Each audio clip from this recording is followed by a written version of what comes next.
Hello বন্ধুরা, কেমন আছো? আশা করি খুব ভালোই আছো। সকাল থেকে অনেক কাজ করেছি, সে তো ভাবলাম এখন একটু ছোট করে ব্লগ করি। তো যাই হোক, এই যে তোমার এই মাছগুলো কাটাকুটি করেছি। মাছ কাটতে ভীষণ টাইম। তো যাই হোক, এটা হচ্ছে তোমার সর্ষে শাক, ভালো করে ধুয়ে নুন মাখিয়ে চটকিয়ে রেখে দিয়েছি।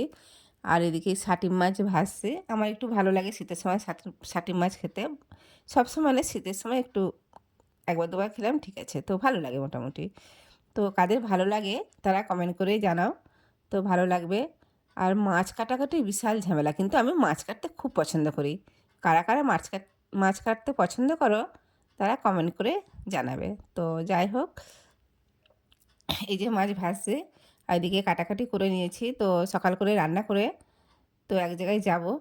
তো এদিকে রান্না কমপ্লিট করে খাওয়া দাওয়া করে নিয়েছি।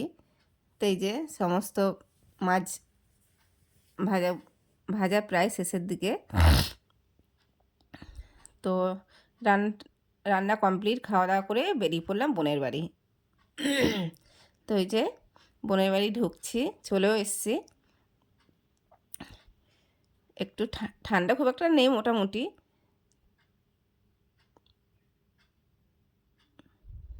দেখি কোথায় আছে, এই যে ঘরের মধ্যে আছে। তো চলো বন্ধুরা, যদি এই যে বোন বসে আছে এখানে, তো এই যে আর এইটুকুই ব্লগ করলাম বন্ধুরা। ভিডিওটা যদি ভালো লেগে থাকে please please like comment share. চলো চলো।